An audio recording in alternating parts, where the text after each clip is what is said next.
The Lazy Dads podcast contains lots of swearing. Lots and lots of swearing. You have been warned. You're listening to the Lazy Dad's Guide to Movies with your two favourite hosts, me, Joe O'Donoghue, and him, Derek Horrigan. Nurse Horrigan, scalpel. Scalpel. Thank you. Nurse Horrigan, saw. Saw. Thank you. Nurse Horrigan, 20 cc's of something. 20 cc's of something. Stat. Can I have a jingle also, please, Nurse Horrigan? Insert theme song here. Lazy Dad, Lazy Dad, Lazy Dad, Lazy Dad. And we're back. That's my favourite so far. That was terrible again. Oh, that's the best so far. We should aim to make them more and more terrible as the shows go on. We're back. We've been away for a while. Yeah. The last episode, the last thing we actually did in relation to the Lazy Dad's Guide to Movies was a radio interview with the great Phoenix FM here, local radio station in Manchester. I mean, great crack. That's a can. Derek has opened up a tinny of Galahad Export. He'll put a picture of that on Twitter later on so people know how shite looking that can is. And the minute you open that, the place smells like a bin. It actually smells like a bin. Oh, this is like, you know the smell of a pub? The carpet. A manky pub. Yeah, you know the manky pub dirty carpet? Pub. Yeah. This is the smell of pub carpet. Jesus Christ, it probably tastes like pub carpet. No, it does taste like pub. What am I saying? It tastes that shite before. It's fucking delicious. Room temperature, Jihad, vitamin G, blue magic, whatever you call it. King of beers. Anyway, straight into it. I've watched a rake of films since our last show. Yeah, I've watched a few as well, actually. Who's going to go first? Can I just talk about Robocop first, because you were asking me about it. So I ordered Robocop. Remember the plethora of DVDs I ordered the plethora of Blu-rays I ordered the last time. It was exciting. Not really. Yeah, no, it was. Sorcerer was one of them. It was exciting. I watched Robocop one of the nights there, and I watched it and then I stuck it on Netflix to see the difference in picture quality, right? Yeah, which is which? The Blu-ray is far superior. And I'll tell you why. I stuck it on. You know why it starts off with the news broadcast? Yep. And the news broadcast looked like shit. It's supposed to look. Yeah, but it looks worse than it did right anywhere else, which obviously works. It's on the Blu-ray now? On the Blu-ray, yes, yeah. Okay. And then everything else was just crystal clear. You know what I mean? It's just...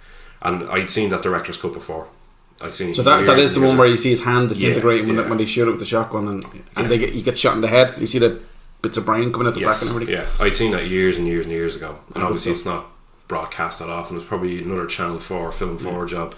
And you see a man getting hammered by Ed 209 just that extra little bit longer. There's like 10 more blood squid packs that blow up in the director's cut. You see as Clarence Boddicker getting knifed in the neck by that's Robocop, right, and the blood real close. Yeah. So yeah, it's a great film. Has come so ahead of its time. At least it wasn't the TV cut where Clarence drives around. What's his face from the Toxic Waste? Emil. Is it Emil? Is it Emil? Yeah. Yeah. Do you ever see the TV cut? No. He's battering along. You know what are those cars called? The SR 7000 or something like that. Yeah. And he's battering along, and he sees it. And he drives around them. It's the worst fucking cut ever. Jesus, it's terrible. Because that was one of the things that stuck with me when I watched it first. Obviously, years and years ago, was him being hit by the car and him everywhere. It's stuff of nightmares. All of us as kids, because you can actually see his skin starting to droop off and run. But when you watch it again, and we could talk at length about this film, which is something I noticed. It hasn't aged. Sorry? It hasn't aged. Oh, absolutely, yeah. But it's something I noticed, and I'll tell you about the Easter egg now in a minute as well. There's something I noticed about the film this time that I'd never noticed before. Like, there's a level of corporate kind of intrigue and everything stuff that I never really. It's yuppieism from the. It was an allegory. Is that the right word for yuppieism in the 80s? Like, in a way that American Psycho was for yuppieism as well. Do you know? Yeah. Same kind of thing. No, it's just I never noticed that before, or if I had noticed it, I hadn't remembered it. Yeah. You know, kind of way. But old man, Dick Jones. Yeah. But, so Dick Jones was the second in line to the old man, wasn't it? Yeah. Dan O'Hurley. Irish actor. My favourite role of his was fucking Halloween 3. Yeah. So he was so sinister and that was great. Yeah, it was a great film actually. Yeah, underrated. And he played an Irish immigrant in that as well. You know? Oh, did he? Shamrock something or was the name of the industries who made the masks. But it was all good then, yeah. Ah, great, yeah. It's funny. It's funny. Think about, like, you could look at, the clothes that some of the background characters wear in Robocop, and they're very 80s, like the news reporters and all. They look like very 80s. Big square, boxy kind of shoulder pads and yeah, shit. Yeah, and even the suits that they wear in the corporate kind of settings, they're all like those big, huge kind of lapels on them and everything else. But the funny thing is, like, you could date them. In fairness, the violence is just glorious. The Robocop suit just still to this day looks brilliant. It's as iconic as it always has been. But the funny thing is, the car, what was it, a Ford fucking Mondeo style? It's not Mondeo, but it's the American version. Ford Taurus or something. Yeah. But the way it looks, it's like Mad Max's Challenger. Like it has that aura to it. Like, it's like, once you see Robocop in it, it's like, that's it. That's the way it should be. Class. That's what every cop car should look like. In my head, that's what every cop car looks like. And it's funny because cars are one of those things. I'm going off a bit of a tangent here. Cars are one of those things that can age something. But not even that. They can look worse now than they did back then. Because that was the style back then. Yeah. Most of the cars from the 80s, particularly the American 80s cars, are rotten looking. Yeah, I know. Those big, huge, boxy things with like fucking suspension springs the size of a bleeding house, like bouncing all around. No, what I mean is, other cars can go the opposite way, where you see the classic ones and they're great, and the modern ones are shit. You know, I mean, like look, the Volkswagen Beetle or the Nissan Micra is the ideal example. Anything Nissan today, to be honest. Except for the new Micra, it's a beautiful car. But other than that, I don't know. I might just edit that out for the sake of. Although I'll throw in the Pontiac Firebird as an example of an amazing old school car. And the old Mustangs as well. Anyway, getting off that, Robocop. So good PQ in your Blu-ray you got. Absolutely, yeah. Excellent. Absolutely, yeah. Perfect. Can't fault it. And I know that the fucking week after I buy it, Arrow released that fucking box set then. I was not pleased. If Derek decides to buy the Arrow box set, which he should because it looks amazing, we'll give away Derek's Robocop Blu-ray. Signed by me. Signed by Derek. Yeah. I won't sign it because that'll just devalue the Blu-ray. Exactly. We'll give it away to somebody on Twitter. Yeah. Right, anything else? What else did you watch? Let's see. I watched Mystery Man. Remember I was telling you about that? Mystery Man's good. Great film. Effects are terrible, but let's overlook that. It was fairly cheaply made, as far as I'm aware. What's that actor's name? I can never remember his name. He's in The Cooler. Oh, William H. Macy. William H. Macy. He's superb in that. The Shoveler. He's superb in it. Even Ben Stiller, who I wouldn't be a fan of, brilliant. Yeah, and that was that film Pee Wee Herman's kind of gateway back into being usable again, or a usable star? This was. I think it was after kind of the Pee Wee Herman thing. It was kind of his revival. But after that, wasn't it? It was that he done the wonky hokey cokey thing in the early 90s in the cinema, wasn't it? All he did was have a wank in the cinema, wasn't it? Yeah, but that's a pretty big thing. Like, it depends what cinema you're in, of course. Like, if you're in a sex cinema and you're doing it, that's fine. Yeah. But if you're like down the local cinema watching like fucking Toy Story 2 or something, and you're but what was he? That's it. I'm actually curious now to know exactly what he was watching. Yeah. And what he did, but like, it's not a really big thing. He didn't hurt anybody. No, he didn't hurt anybody. He just did something that he probably shouldn't have done. Shouldn't have done. But look, he's not back in the game anymore. But I know he was. He is. He had a great fucking Netflix. Is Pee Wee Herman. Yeah. You're fucking joking. I'm not, and it's really How good. It's really well. It's really well received. It's actually a good show. Like, you know, film. Didn't know that. So I watched Mystery Man. I've been watching The Boys. The Boys is fucking brilliant. Oh, so good. Brilliant. I actually didn't even know what it was about. It's so much fun, isn't it? It's just done for fun. Like. Yeah, and I will give it a full run over when you finish it. Yeah, because I don't want to say it now because I know what episode you're on. I watched Kingsman. Kingsman was good crack. Second one's good crack as well. The second one's good. The second one gets shit on unfairly. Oh, big time. Totally unfairly.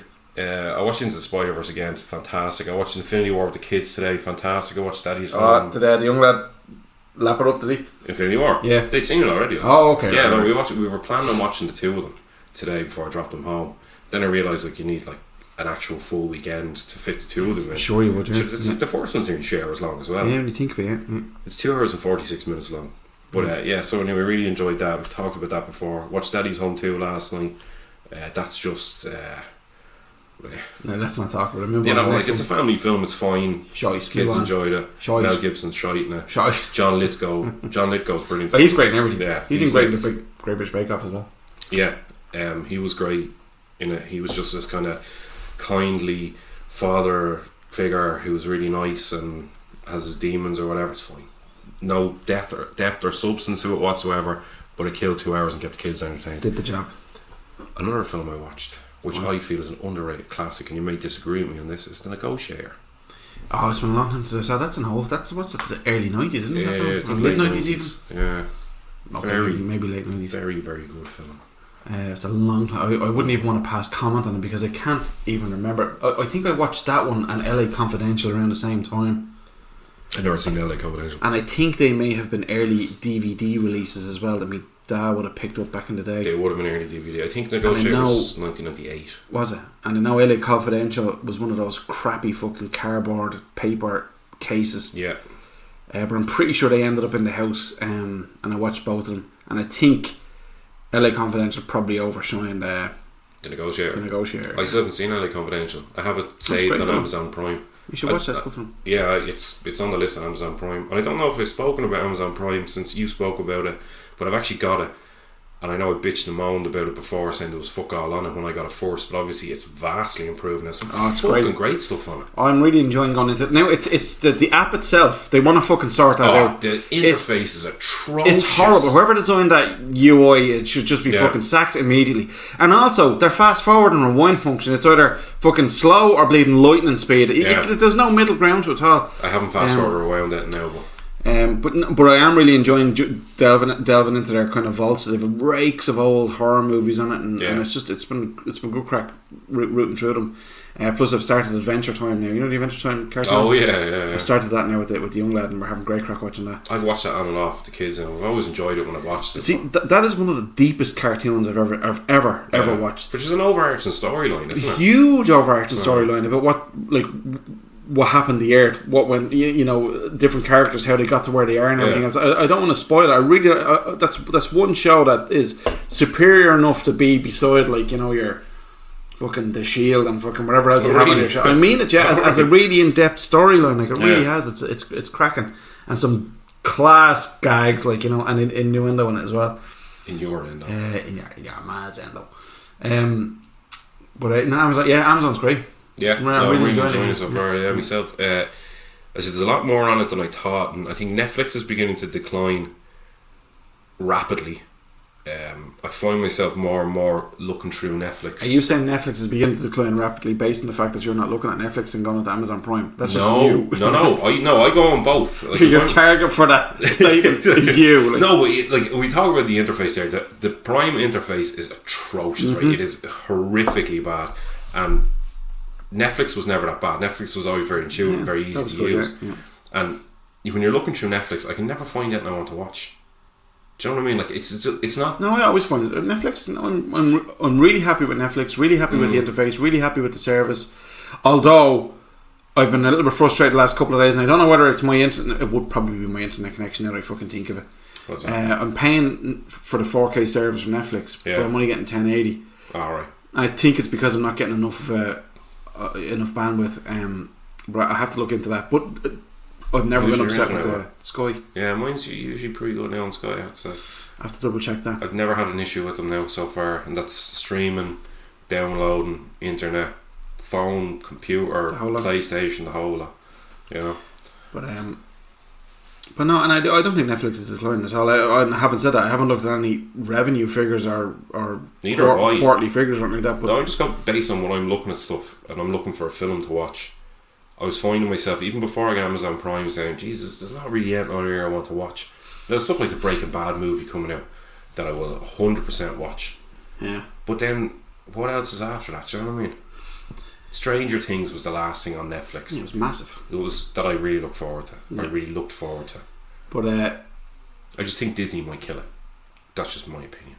Well, they're not taking much away from it. Well, I know they're taking the Marvel stuff. There's no Star Wars stuff on it. No. I don't know. Look, we've got off that. I mean, that's a boring subject. I want to talk about some of the fucking films I've watched over the last couple of days. Very relevant. I'm going to see It tomorrow as well. I saw it chapter 2. Any use? I don't want to say it to you. Okay, say nothing to me. So I'll see it tomorrow. We'll review it next week. Yeah, grand. Okay, this film.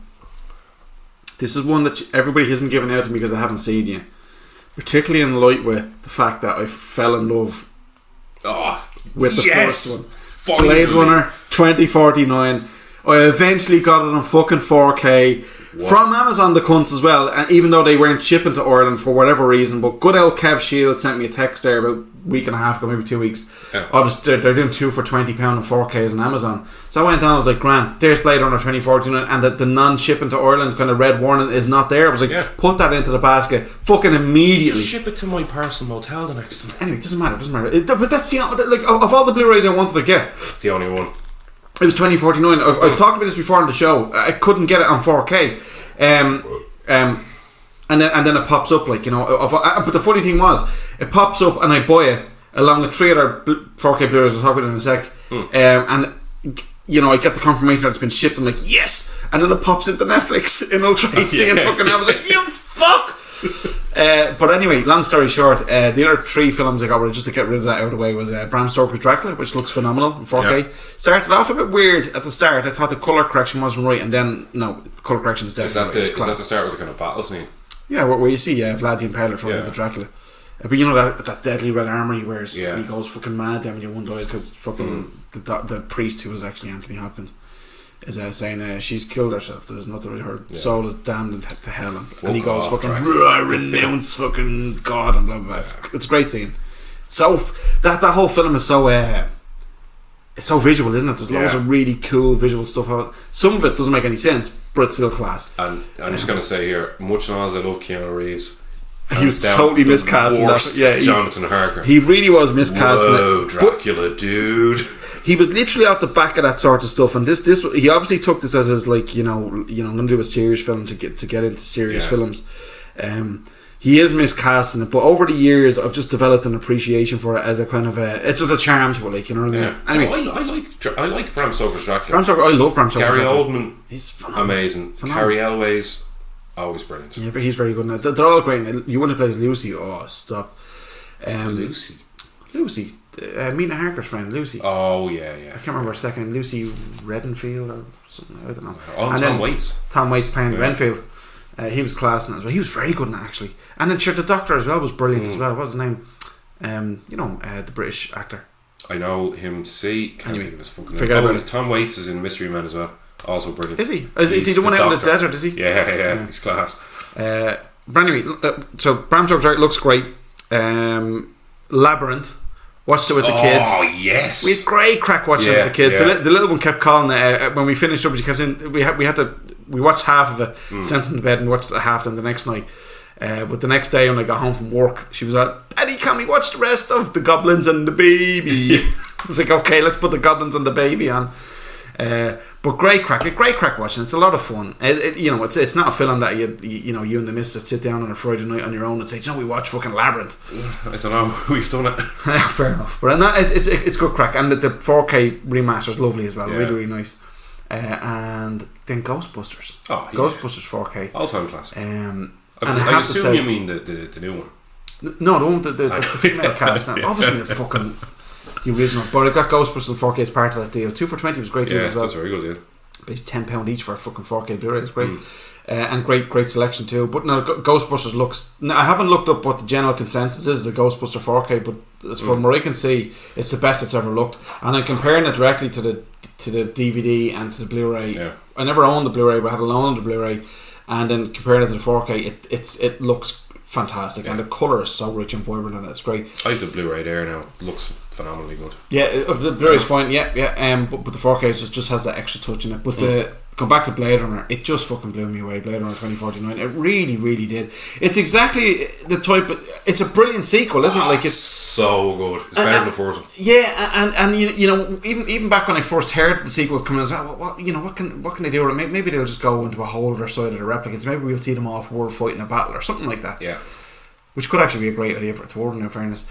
But I thought, and we're going to spoil it now because we're going to talk about it. Full spoilers. Full spoilers. It's over. It's out 2.5 years now, so it's. But I thought it was fucking phenomenal, and I thought Gosling, the Goz, did an amazing job, and I love the fact you don't see Harrison Ford, you don't see Decker's character until an hour and a half into it, maybe. At least, yeah. And I love the way it's following Ryan Gosling, and there's so many great scenes in it, like, that really starts to show, just because an intelligence isn't human, does that not mean it's human? Do you know what I mean? Yeah, so the whole thing that Decker's a replicant, we've been told at the very not Decker, sorry, Gosling's a replicant, We Was know it that J or K? he's Officer K or Officer J, something like that. At the very start, and yet he's kind of fallen in love with his own other AI, the fucking joystick thing. Yeah. And then you see him upgraded then to the Emanator, so he could bring her around with him. Then and I thought that was all brilliant. All those scenes were so subtle and lovely. I loved seeing the Los Angeles again. I love seeing the Blade Runner Los Angeles. Yeah, the Blade Runner Los Angeles. I love seeing all that. There was one gripe I had, and that was the kind of main baddie guy, the head of the new corporation. Fucking Jared Leto. First of all, I can't stand him. I think he's a knob. But I thought his character was just so.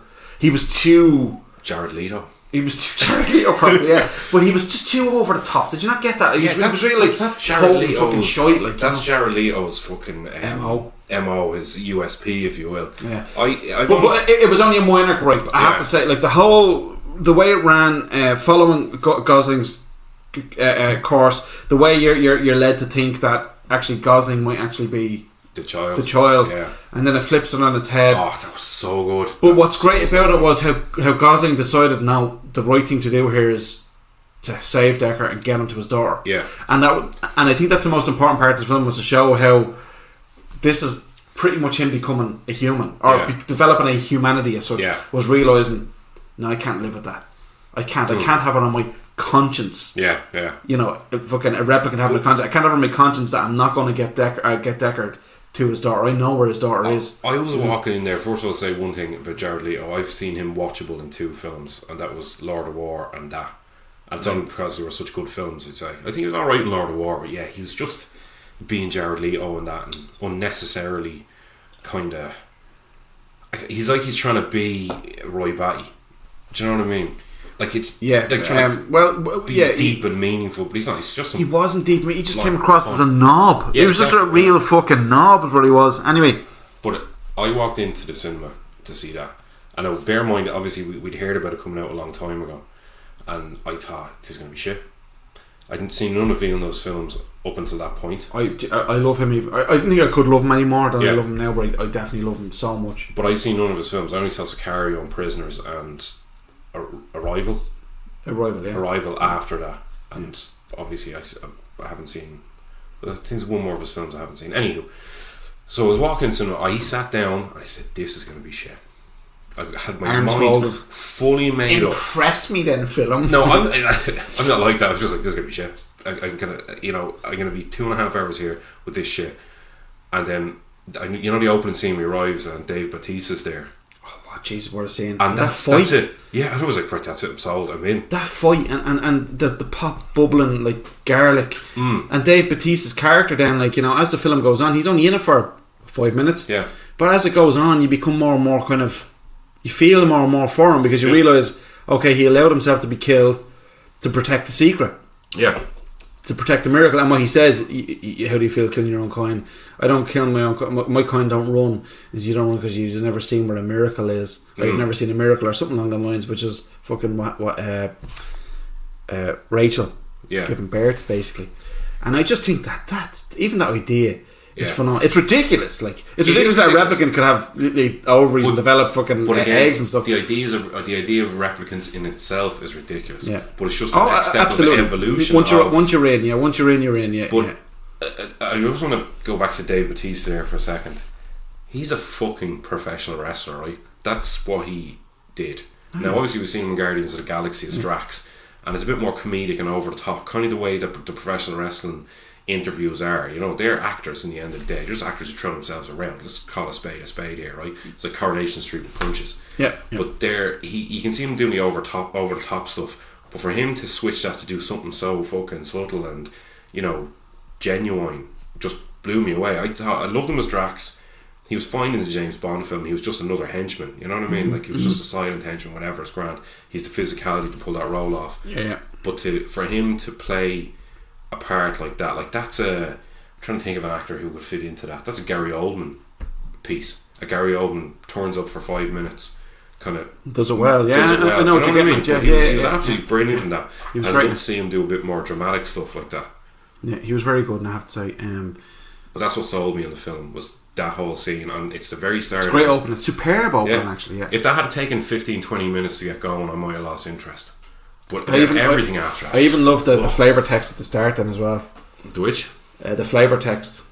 What's that? The brief description comes up at the start. It's not. It's very much along the lines of the original. Oh yeah. When the world's ecosystem started collapsing, this company took over and synthesized food and shit like that, and animals and stuff. And that company is this. Replicants are still a thing, and the replicants are being built, and they're more. They're easy to command now. Oh yeah. But there's still some of the old line left, and they still hunt them, and those hunters are called Blade Runner. I'm totally paraphrasing, making a bollocks of it, but it's cool looking. And the Blade Runner comes up in red font as well, which is really cool. But when it kicked off, and the soundtrack is so it's not as rich. It's not as rich as the original Blade Runner soundtrack, but it suits the minimalist style that Villeneuve was going for, because he doesn't get too much into the LA cities. You see the neon lights and stuff from above, and you see all that stuff from above as he's flying over the fucking things most of the time. And most of the places where he goes is he goes out to Las Vegas. Well, before he gets to Vegas, he goes out to the kind of dumping grounds. And how good it was. The idea that there was not one organic piece for miles around. It was old San Diego or something it was called. I can't remember what it was. And it's just all metal, rust, crap. The remnants of the old fucking world sort of thing. And it just looked so inhospitable and brilliant the way it was shot and filmed. And I thought it was brilliant. And that whole scene, actually, the whole fucking film was great. But that scene was class. And then all of a sudden you go to the rich fucking orangeness of Vegas, and I love the idea that there was a dirty bomb dropped there. There was a dirty bomb dropped there, whatever stage of the war happened or whatever. There was a dirty. But when he was walking through and he seen the big statues of women and stuff, I was going, "What is this shoy? This is thick. It's Vegas. That makes fucking sense." But I thought it was brilliant. I really did. I really enjoyed it. And when Harrison Ford comes into it, it was just. It became a whole other film now. It was. I can't believe this is. Remember we were talking about Indiana Jones, right? And I only got thinking about this. He's really buffing it as well, actually. Sorry, I'm interrupting you. No, he plays Han Solo after years of not playing him, right? And he plays Han Solo again. He doesn't suffer from the John McClane issue where Bruce Willis stops playing John McClane. It's old Han. It's does Han, it perfectly, and then it's Deckard. Yeah. You know what I mean? It's amazing to see that after so many years. And apparently, there's another film that Paul Newman won, the Pool one, Colour of Money, and the Hustle or whatever. Yeah. I've never seen them, but apparently people have told me that it's a sequel, despite being 30 or 40 years later. It's the same character, whatever. Harrison Ford does that twice in the space of a couple of years. Will he do it again with Indiana Jones? I'm sure he will. But that's Blade Runner 2049. Blew me away. Really happy with it. And I tell you, all the colours and the richness of the visuals and everything. I've seen that in 4K and the big screen was just. It was so impressive. It was so impressive. And the ear splitting at times soundtrack, it's deadly. It's deadly. Fucking brilliant. And I went to see it in the cinema. Well worth seeing in the cinema. If you get a chance to see it, the Lighthouse or the IFI. I fully 100% in. The only reason I didn't go to see that in the cinema is because I wasn't a big Blade Runner fan, and it's taken me a while to get around to that and understand what Blade Runner means, what it is, what it means. Yeah. It's better than the original though. Even the way it ends as well. Does he die on the steps? Yeah. Is that him dying? Yeah. You're not sure. Maybe he does. Maybe he doesn't. If he dies, can he be rebooted? Is that possible even for a replicant? And then the way Deckard just puts his hand up on the glass, he sees his daughter walking over towards him, and that's it. It's over. It's a lot. What's the word? It's kind of a lot happier, or not happier. It's not really a happy ending. It's kind of a more optimistic ending. It is a bit more optimistic, but and the first one was optimistic. Him and Rachel done a bunk. They got out. Yeah, but we only found out that definitely happened, and that he definitely wasn't a replicant in Blade Runner 2049. I don't know. I think it still suggests that he might be a replicant. No, I think all the ambiguity's gone now. Bleeding Jared Leto was saying, "Why do you think you fell so hard for Rachel? Why do you think you were summoned to what's the name of the corporation that made the original replicants? Tyrell Corp. Why do you think you were summoned to Tyrell? Why do you think you fell for her the minute you saw her? Yeah. It's because you were fucking programmed to do it. Is that the case? Maybe Tyrell was working on if male and female replicant." Always with the case of getting the two of them together at some stage for them to meet and see what happens. Maybe that's why I could be completely wrong there. I think it removes all the ambiguity. And then Harrison Ford getting old because replicants get old, maybe. Yeah. Terminator's got old apparently. So the rumour goes anyway. Terminator do get old. Have you seen the trailer for Dark Fate, the new one? I'm not sure about it. Oh, it's growing on me now. No, I love if it's full balls to the wall action, that's grand. But you know what's driving me mad about it? What? Tim Miller directed it. Yeah. He directed first Deadpool. He had a whole scene at the end of Deadpool slagging off superhero landings where they land down on their knee, fucking, you know, the most implausible way of landing from a jump. I don't care if you're a robot or a fucking superhero. Yeah.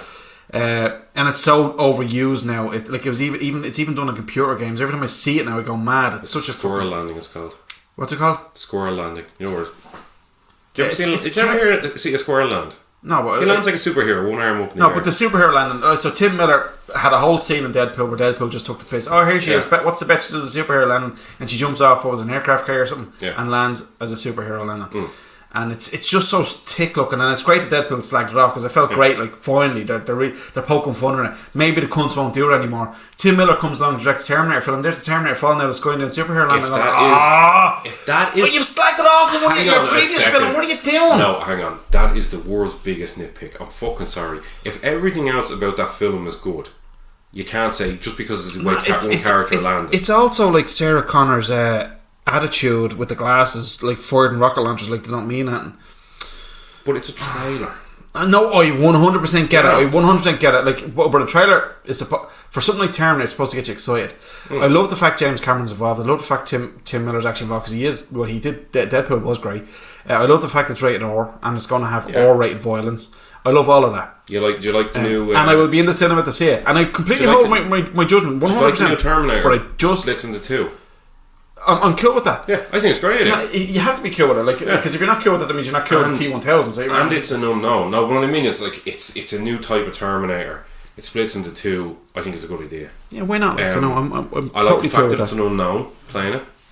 I like the fact that the whole cast basically bar Linda Hamilton and Schwarzenegger are unknowns. I like that. I'm all in. I'm all in. I really am. But don't let just one little bit put you. No, it's not that one little bit. It's Sarah Connor as well. Like, you know, it doesn't matter who you like. You don't show up like that. You know, that's not the style of Terminator 1 and Terminator. Like Kyle Reese in Terminator 1 broke his bollocks to fucking try and fight this Terminator. Yeah. And he came from a future where they'd learned all the techniques to fight Terminators, and he literally got killed as a result of fucking trying to fight him. No, and in the second one, Linda Hamilton goes off the fucking rails trying to fight the Terminator, or trying to save the fate or save him, and then trying to fight the T-1000. It looks a bit flashy. And then she's just fucking jumping out of cars while they're spinning with the sunglasses on, the hair perfect, and just whipping out a fucking rocket launcher, blowing her up, and then fucking saying that she'll be back, and I'm going, oh god. Do you know what? I reckon that they're all bits and pieces to convince people in. Convince non-Terminator fans in. That's my theory on that. That's my fucking if that's the case, well then I'd say, well, that would be tick, because if James Cameron is involved, he should be appealing to the Terminator fans. And the fact it's a sequel to number 2 is an appeal to Terminator fans. The Terminator fans are all our age. We're not fucking 16. Like, back that up there a second, right? It's the studio that decide the trailers.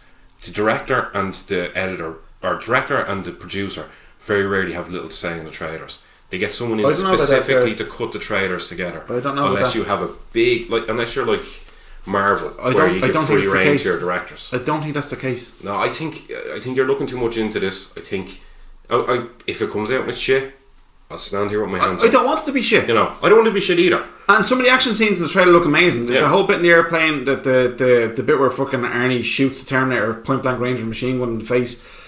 All look cool. The actual Terminator fighting the guys and slicing them all up.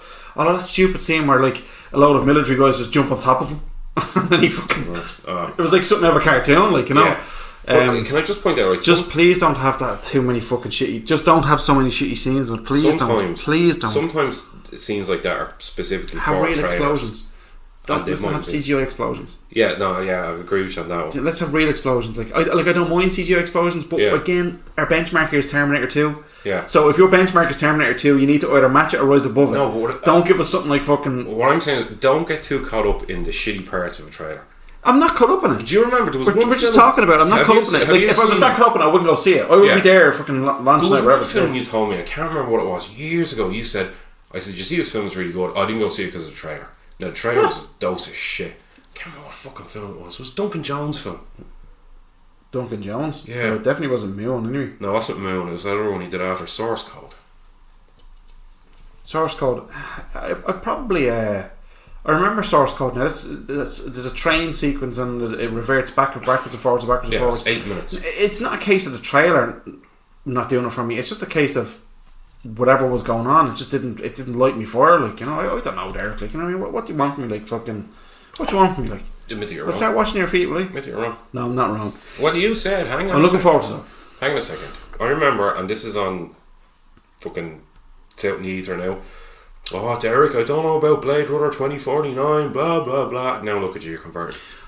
Yeah, but I'm not joking. You never said that. I know I didn't, but I'm happy to admit that. Like, I did not like Blade Runner 1 for a very long time, and it took and that's fine. It took me buddy Brian, Ian, you even, and Kev Shields, and a bunch of other people to say, Joe, you have to watch it again. You have to look at it from this point of view. You have to, and like, I never picked that up on it. Like, I never sat down to watch Blade Runner as a futuristic sci-fi noir film, or a film that's just, you know, that's there. A lot of it is atmosphere and all that sort of crack. I didn't watch it for that.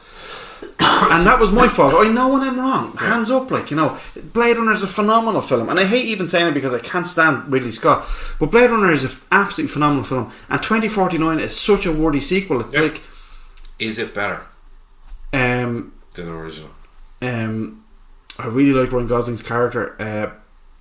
Objectively speaking, your own personal opinion. Is it better? Which you're asked? You get to watch. No, one of those two films. Deckard's character is a more compelling character than Gosling's. Is that the only reason? And that's why I would go back to the first and Fair enough. But Fair enough. like, if you know, I can tell you this for nothing. I can't go and watch Empire Strikes Back without watching A New Hope first. And even to go even further, when I sit down to do my Star Wars runs, which I go on maybe 3 or 4 times a year, maybe even more than that, I always start at Phantom Menace and work my way through. And it's great that I can go Phantom Menace, Attack of the Clones, Revenge of the Sith, then I can go into Solo, Rogue One, A New Hope, Empire, Return of the Jedi, and then, well, we'll go Force Awakens and we'll skip TLJ. But anyway, it's great to have so much, and then I have the Clone Wars cartoons. I have so much to jump into.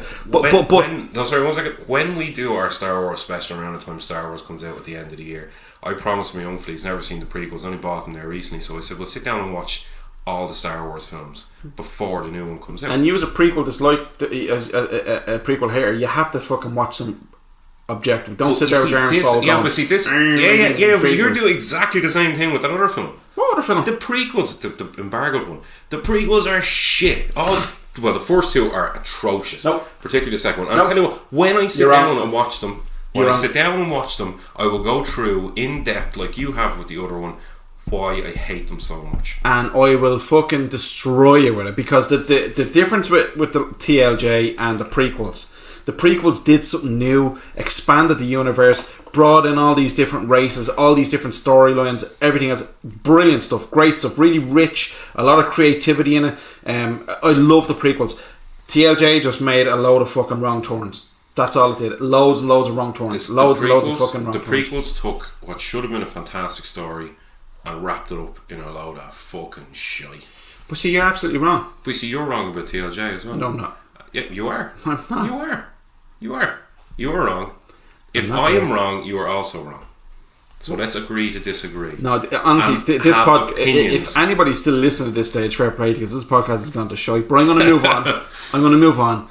There was an old horror movie years and years and years ago that came out. It was on the Video Nasty list. You know the Video Nasty, like Evil Dead went on the Video Nasty list and all those movies. Called Possession. I'm going to have to actually look it up on my phone here so I can get the director's name. Is it on Amazon, is it? I don't think so. Oh. 2 seconds out. Possession. A lot of friends of mine, good friends that I know, like it, and it's always been spoken about, and it's been in, you know, it'd be brought up in conversations. What about Possession? And I was like, oh fuck, I didn't see Possession. It's the one film I didn't see when we're talking about this particular type of film or whatever. Do you know what I mean? Anyway, there is a company called Second Sight Movies, and they're not a bad old label. They're starting to really up their game to kind of Arrow level. They released Flight of Navigator there recently. Oh yeah, the 4K version of Flight of Navigator, which I bought, and I watched it with the kids, and that's not what I meant to talk about. And it's phenomenal in 4K. It looks brilliant. The package itself is great. It comes with this cool book, like showing all behind the scenes stuff and scripts and shit like that. Yeah. Really, really, really good stuff. Long time since I seen that film. I remember loving it. But it's great fun. Anyway, Second Sight Films had a sale on there recently. Most of their Blu-rays are usually $15.99. They're kind of expensive enough for what they are, like you know. But they had a sale on, so I bought a bunch. I'll tell you what the other ones down in a minute. But amongst the bunch was a film called Possession. Yeah.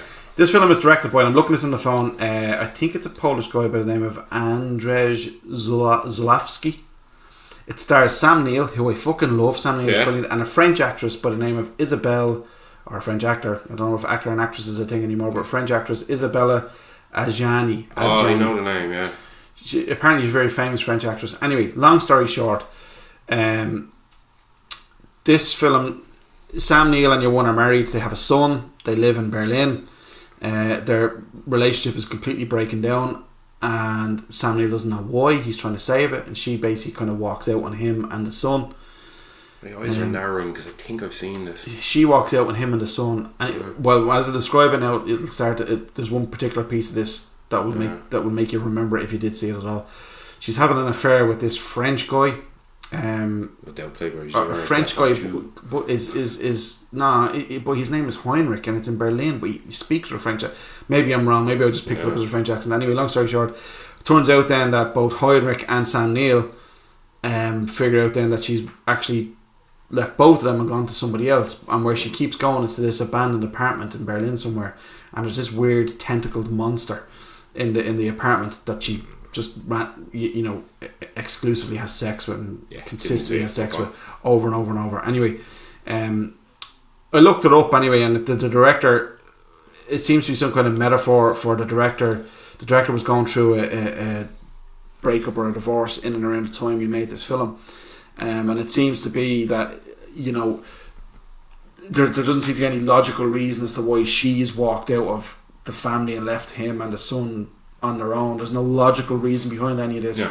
And you can see the idea being that he going through his own breakup probably saw the same, that there's no rationale behind their arguments, there's no rationale behind one of them isn't being truthful, whatever. So he basically, she's a woman, am I right? So he basically brought it in as a metaphor as a monster, like, so there's some kind of monster possessing her and making her do crazy stuff, basically. I think that's the idea of it. It might be a little bit more layered than that. But the reason why I didn't look any more into it is because after all these years of wanting to see it, and the Blu-ray from Second Sight is actually pretty good, it's a lovely transfer, I fucking hated it. Every single fucking horrible, overacted second of this pile of wank I couldn't stand.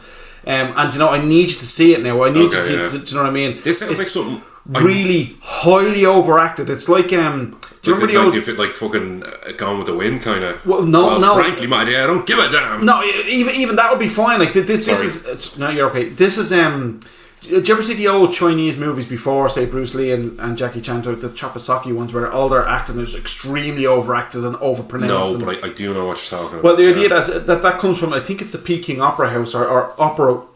Theatrical stage workers, like a lot of really old films, even go back as far as some of the old Hammer films and even some of the old silent movies, everything is overacted because it's all based on stage acting, because where acting came from. Project yourself. You're projecting up to the people up in the nosebleeds, like, so they need to see your emotions and shit. Well, it's like that through the whole fucking film, and there's all these irrational stupid shit that they're doing and weird stupid decisions, and like one bit where Sam Neill's walking back to the apartment after having another big argument, and her friend Margie comes walking up, but she waltzes up to him like, oh, look who it is, it makes me so happy to see you. And you don't see me doing the arm actions, but I'm doing these major arm actions here, listeners, but I'm so happy to see you so in such agony. And he goes, oh, I loathe you, Margie. And then she comes in to help him look after the child, and I just full of weird shit. And then when he confronts Heinrich, then the guy that she's done a line with, like, originally, he's all like, oh, I thought about you so often. I needed to speak with you and sit down and talk with you. And he's fucking feeling up Sam Neill as he's talking to him. And Sam Neill is doing all these weird, like, he keeps twisting away, doing twirls away from him and stuff. And I'm going, what the fuck is going on? What am I doing? This is absolutely unhinged. This is shy. Anyway, he gets seriously properly stabbed at one stage of it. And instead of going to the hospital, he goes to a pub, rings Sam Neill to meet with Sam Neill, to tell Sam Neill that something's gone wonky with the girl, that he's cuckolded off of fucking Sam Neill, like, and they both go off to the apartment to find out what's going on. Drove me up the walls, and then I was talking to our man Kev Shields to see what he thought, because he has great taste in films. I don't believe in him anymore. because he fucking loves it. I'm only joking. But now, I was speaking to Kev, mentioned that there's a scene in it where she has a complete and utter fucking psychotic meltdown, breakdown in a train station. She gets off the train, she's walking through the tunnel, like, you know, and she just goes fucking off the wall. She's carrying like a bag of like groceries or something. She's slamming it off the wall, but all she keeps doing is throwing her arms all around the place. That's all trying. It's completely amateur, dramatic shite, Derek. Shite. It's am-dram shite. It's like I mentioned it. It's like imagine a Kate Bush music video only a million times worse. That's what it's like. And I was chatting to Kev, and Kev goes, "Oh, the scene in the subway is just absolutely unreal." I was like, "It's unreal in how shite it is." Yeah. It's like I just couldn't. You see, and I didn't want to look into it anymore. I was like, "Turn that fucking thing off!" Like, kind of waste of time getting that fucking film. I'm glad I saw it now and everything, so I can talk about it.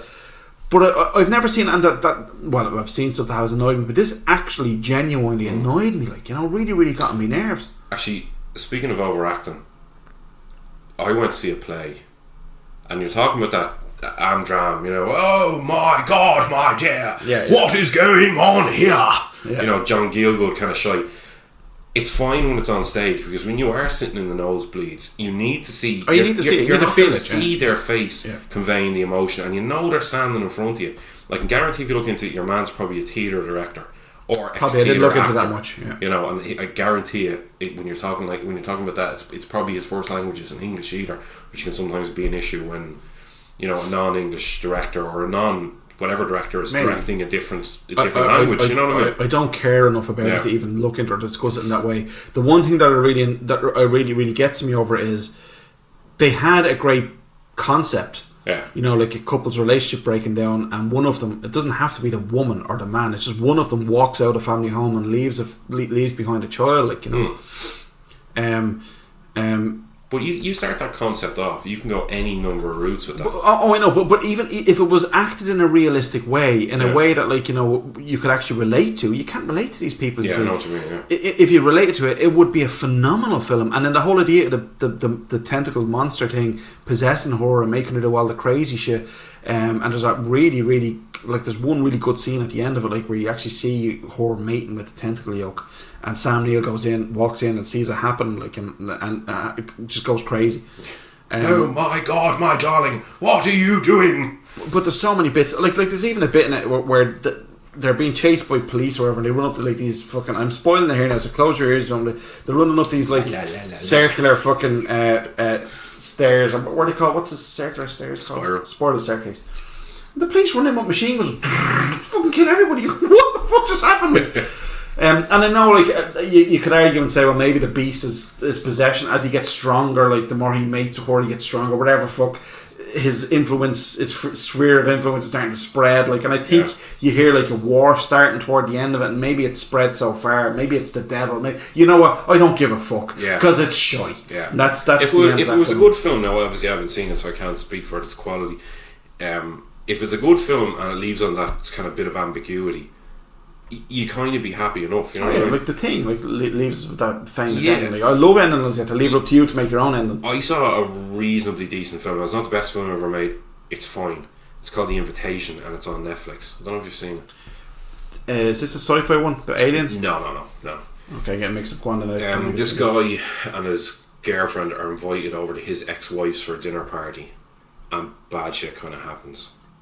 And I won't go too into it. You should watch it. If you don't enjoy it, I would understand why. Is this something that it goes between timelines? It goes alternate dimensions, no? No, this is straight up. There's no sci-fi or anything. This is just straight up kind of... Yeah. It tries to be a horror. You could say it is, you could say it isn't. It's not bad. Again, not the best film I've ever seen, but I enjoyed the end, and I really enjoyed the end.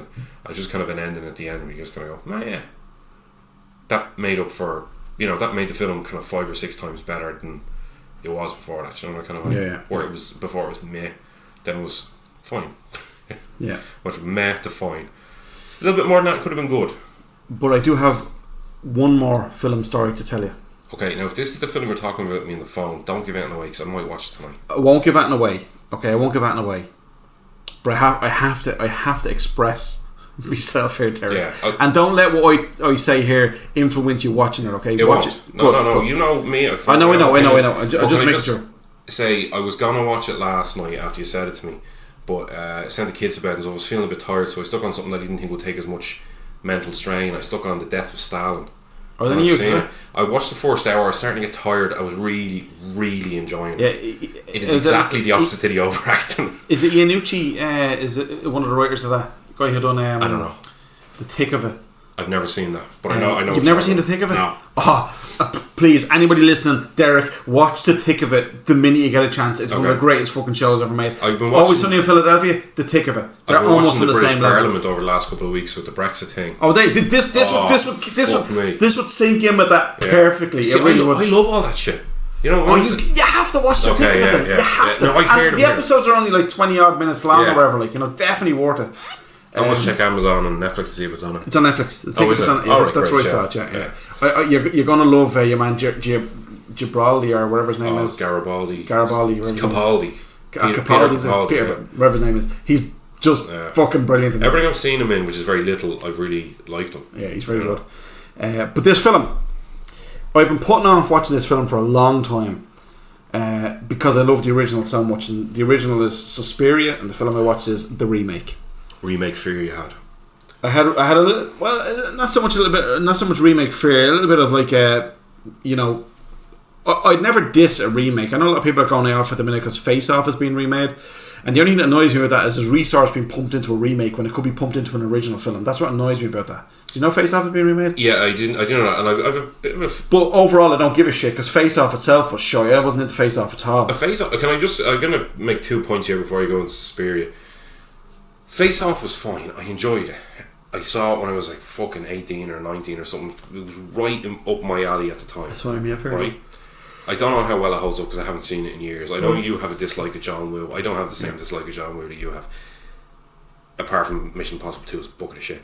I don't give a shit that's being remade. I don't give a shit there's money being pumped into it by some studio because that's always what they're gonna do. Yeah. Whereas if you want whatever studio's remaking, I don't give a fuck.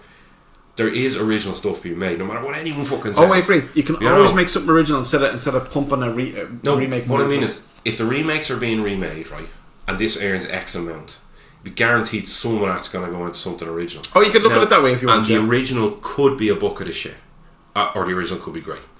You know? No, I have no major qualms with it. Basically, what I'm trying to say is I have no major qualms with a remake. I know today if they announced a Jaws remake, there would be online uproar about a Jaws remake. I'd be kind of going, excellent, another shark movie, good stuff. Yeah. Sign me up, I would just be, I won't watch it, or I might watch it when it comes out on Netflix or something out of pure curiosity, like I did with the all-female Ghostbusters.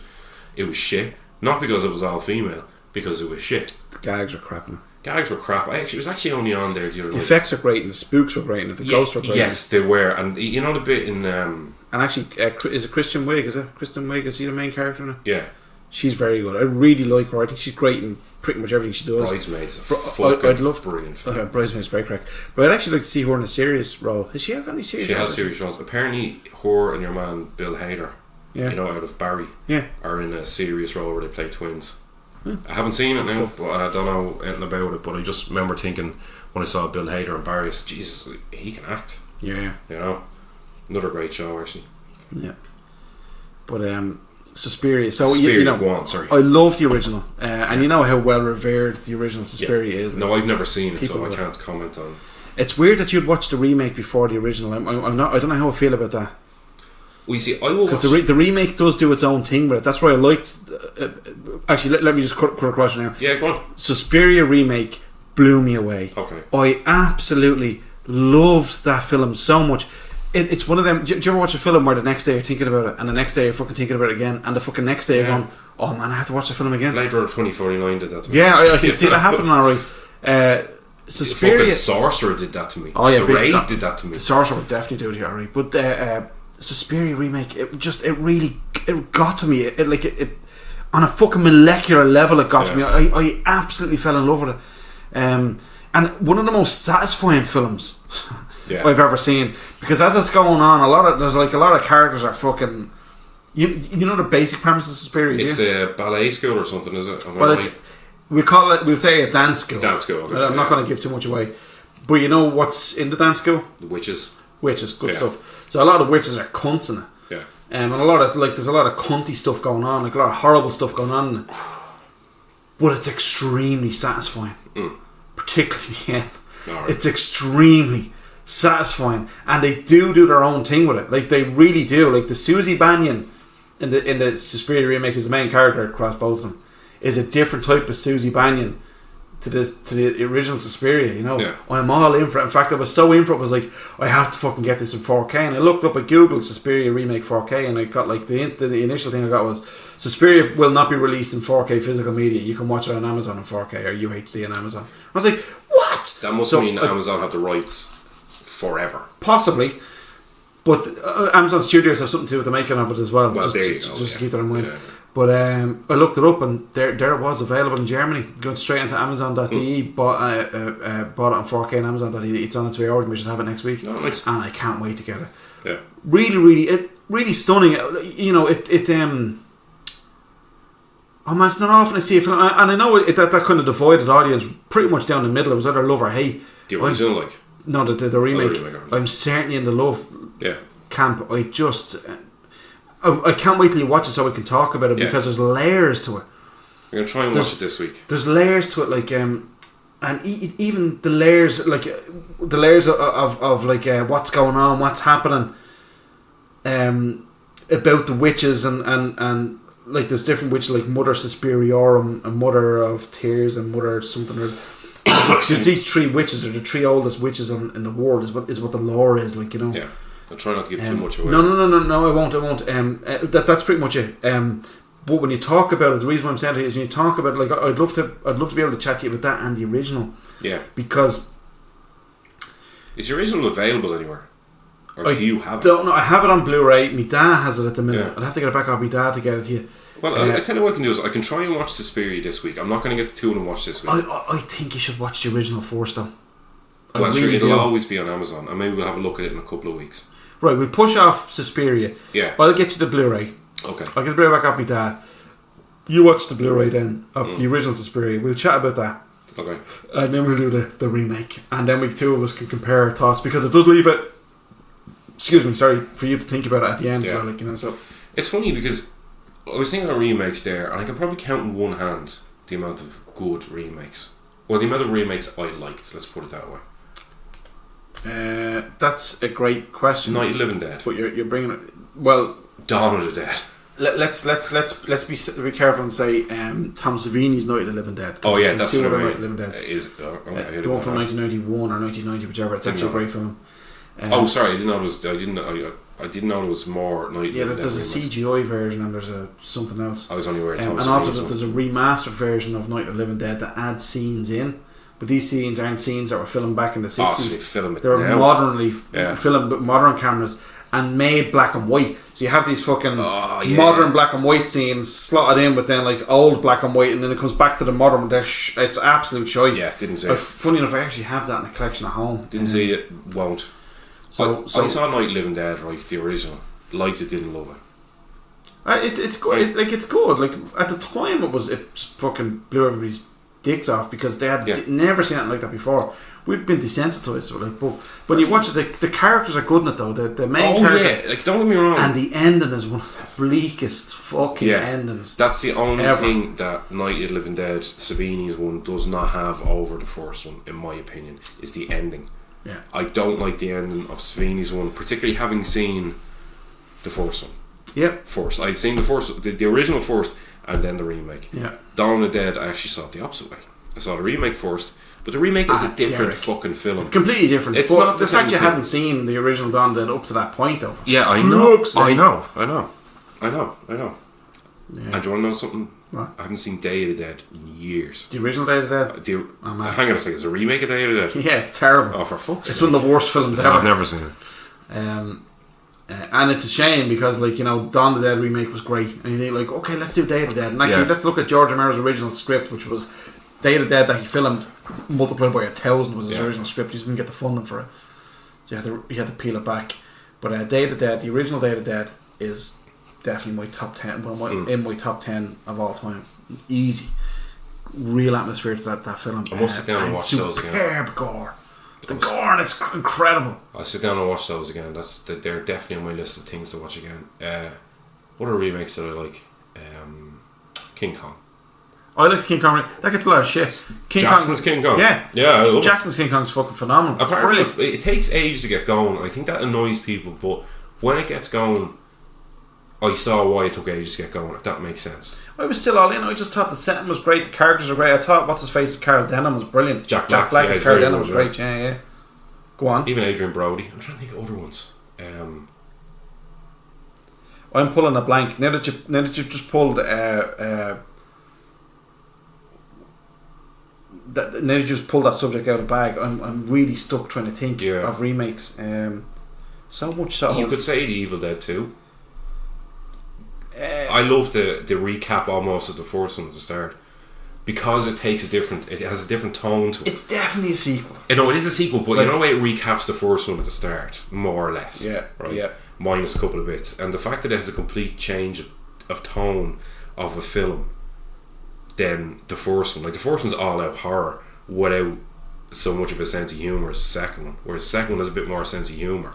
I said the first one doesn't have any sense of it. People forget. The Evil Dead is another one, the most recent one. But there you go. Yeah, and I love that remake. It's a great remake.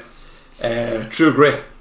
Oh, that's a phenomenally good film. The original is shit. I'm sorry for anyone who likes it. The original is shit. The original's not. No, it was not. Of its time. Glenn fucking Campbell. It was of its time. Fuck you, Glenn Campbell. And fuck you, John Wayne.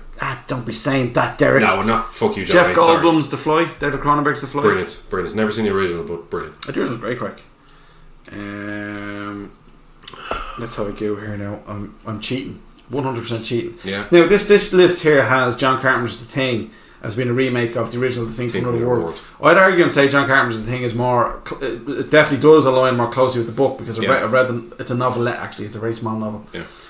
So it's Blade Runner. But the thing about the thing is the thing about the thing. The thing about the yoke of the thing is that you know at the start of the thing when you see the ship going and it crash lands on Earth. Yeah. And then like the font blazes through the screen like as if it's on 4 blue flames, like, you know. Yeah, that's a plastic bag or something. Oh yeah, that's it. They're literally ripping plastic, but yeah, That, but that's exactly how the Thing from Another World starts.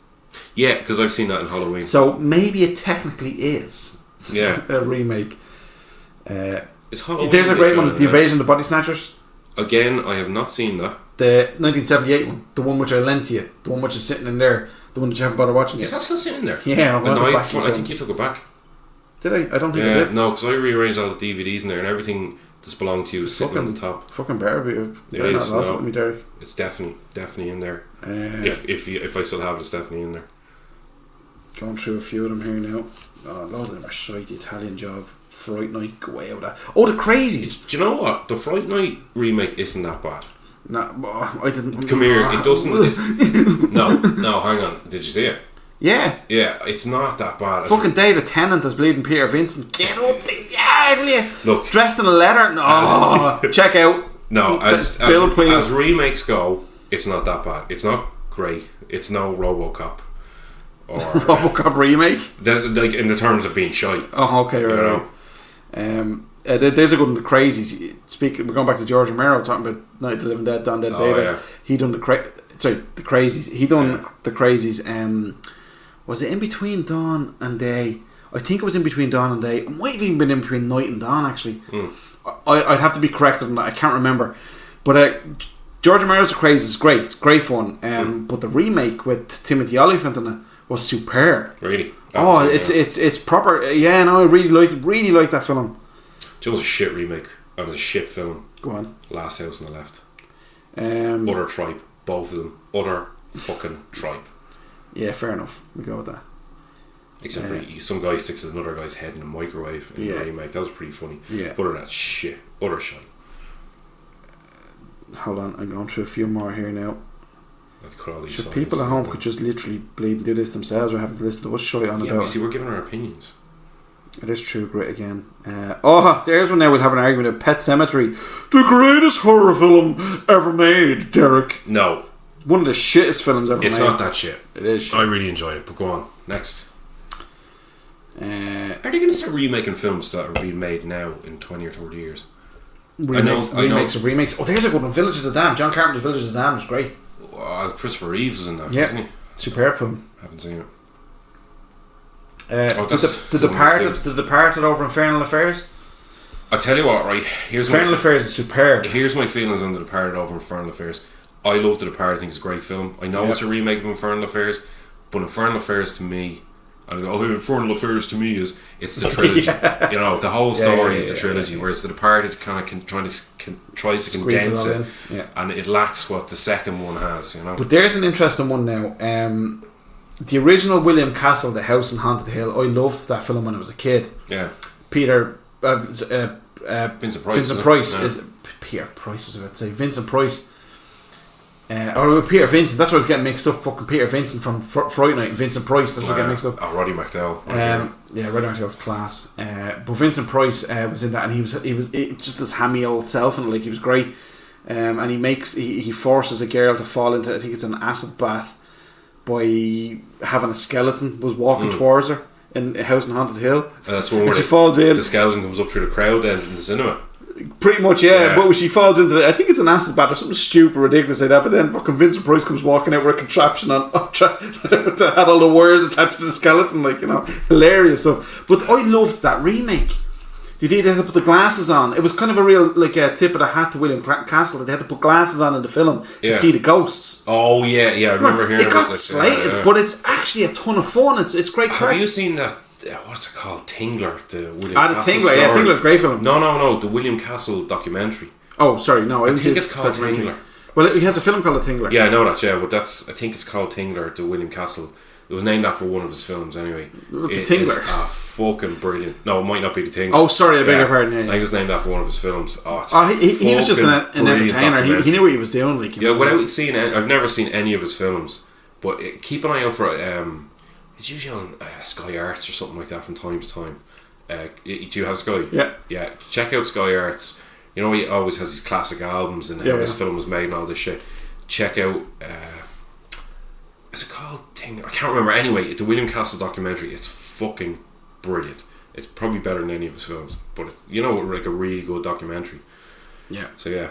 I can't think of any other remakes I like. I can think of plenty I hate.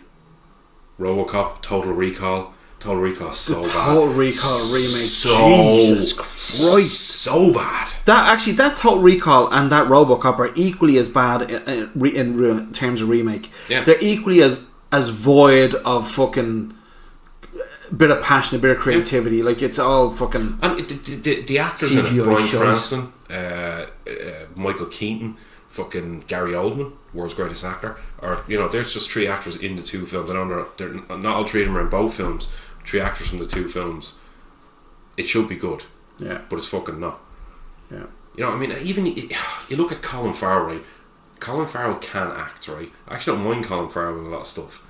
And then you watch Total Recall with Arnie in it, who isn't the world's greatest actor. He's a good action film star. Do you know what I mean? He does that physicality and all that well, and he kind of has a sense of humour about himself. Versus Colin Farrell, the actor. And Arnie does a better job of conveying Doug Quaid than fucking Colin Farrell does. Yeah, Get your ass to Mars. There you go. Film coming out. Rambo's out this week. Is it this week? Even, next week. Oh my god, I just can't wait. I just can't wait. Yeah. I have to do a shout out. If anybody's looking for a podcast to listen to, Phil Better. Oh yeah. Feel better with Phil Better. Feel that should be his slogan. Come here. I know Phil's probably listening to this, right? He's over in Leeds and London the weekend of the 27th. Yeah. I'm in London next week. I'm in Manchester the following week, which is a couple of, like, maybe an hour away from Leeds. You gonna meet him? No, I'm in Scotland when he's in fucking Leeds, which is miles away. And then the following week I'm in Manchester again. So I'm in around where Phil will be at exactly the times that he's not. Yeah. So it's really annoying. We'll have to bring him onto the show. We'll have to get him over here. Oh, I'd love to have him on the show. Don't even have him on the show. I'd love to have him sit in the room here. I'd love to just have another few beers on. Yeah. Now, Phil, what you need to do if you're listening is book those flights, come over, we'll have you on the show. That's and go for a few beers. Make it a weekend this time so I don't have to fucking go to work on a Wednesday dying again. And we'll even have a special. We call it The Lazy Dad's Guide to Movies with Phil Better. Yeah, The Lazy Dad's Guide to Phil Better. Alright, what time are we at? Are we going to wrap it up? Yeah, right now we're just over now. Just over now. Do you keep going or wrap it up? I don't mind if you want us to talk about. I think we wrap it up there. It's been a good episode. Yeah, I know We've gotten through a lot of stuff, and I'm under pressure. You're eager to get home and get something to eat. Yeah. So I'm going to see It tomorrow. You've already seen it. We'll talk So we about can talk about that probably next week. Yeah, good stuff. I'll try and watch Suspiria. Are we going to go for the fortnightly thing we were talking about? The fortnightly thing? No, we were saying we're going to try and do this fortnightly. Oh, we're talking about doing this every fortnight instead of every week. Just with the time. To give us more time to watch stuff and talk Yeah. about stuff and even organise getting guests on and that sort of stuff. We haven't committed to it yet, but we'll probably do it. Although we've been nearly 4 weeks out of our last This episode. is 3 weeks since our last 3 episode. weeks since our last episode. Just Joe's after taking on a coaching role. I'm after taking No, the reason why we're new 3 job. weeks. The reason why we're 3 weeks. Let's fucking call a spade here. The reason why we're 3 weeks away from our last episode is because fucking Derek went on an all-week bender and fucking slept into like fucking 10 p.m. on a Saturday or on a Sunday when I had good old Kev Shields lined up to come on and do a fucking two-parter. Yeah. You're some scum. Some scum. We'll there. get you back on, Kev. Yeah, absolutely. Yeah. We need to hash out Possession, and you need to see Possession before he comes on the show. Actually, Possession. It's not on Netflix. It's not on 100%. No, it's definitely not. Right, Grant. As I said, I bought that Blu-ray. The other Blu-rays. Just very quick to finish up. The other Blu-rays I bought. What that was? Midnight Run. Oh, what? Yeah. Oh, class. Class. Yeah, I love that film. The Litmus Test. Yeah. That's one of the. I love that fucking scene. And then the other one was Southern Comfort. Walter Hill, Southern Comfort. I haven't seen that, but I very want basic premise. Do you know the premise of it? It's something similar to Deliverance, isn't it? Kind of. Similar. The National Guard are out in manoeuvres down in fucking Louisiana swamps or whatever, and they see a couple of good old boys out fucking doing dynamite fishing, and they open fire with like M16s with blank ammunition in them and give them a fright and they fall over the boat. Well, if they don't come back and start hunting all the lads, like in fucking, it's about survival, trying to get out of the woods. Yeah. These lads are like weekend soldiers, like weekend warrior sort of thing. Oh yeah. And Powers Booth is in it. Oh yeah. Fucking David Carradine's in it, or is it Keith Carradine? I can never remember the fucking. Or is it Richard or Keith or David? The main Carradine is in Anthony, it. John. The main Carradine is in it, and also fucking Fred Ward is in it. Think of that. Think of like those characters all in a fucking film together. Did he die recently? Fred's still going. Don't say he's died. No, just someone died there recently. I can't remember who. Don't say Fred Ward. Don't tell me Fred Ward is gone. Oh, you bought 2 Blu-rays there as well. I bought the Raid 1 and 2. As you should. I haven't watched the Raid 2 yet. I promise I'll watch it with Downey. Yeah, Fred Ward is an American actor. Thank fuck. Oh, thank fuck. You can know for fright there, you did. But yeah, I haven't watched the Raid 2 76. yet. I've got a little bit of sequel fear on that one because I watched the Raid. Oh, just put it on you, don't watch No, it. I promised I'd watch it with Downey, and then Jumbo and Downey came over, and Jumbo hadn't seen the first one, so he watched the first one again, and it's great. But I will watch the second one, and the other one I have is Cruising by William Friedkin. Yeah. So yeah, If looking it's forward to a that. Friedkin film, it's going to be a good I film. might watch that tonight because I love Al Pacino, love Friedkin, and my God, Sorcerer blew my fucking tits off. Sorcerer, wow. Is the Sorcerer speaking remakes? Is that a remake of Wages of Fair? I don't think it is. It's more to the book, isn't it? But sure, we'll say it's a remake. But it is a remake because it was released as The Wages of Fear. Here I am, look, packing up and we're still in the call. Jesus Christ. Joe's Can actually you tell I'm eager to go? Unplugged his fucking mic there. And on that note, Yeah. we'll see you all next time. How do I turn this fucking thing off?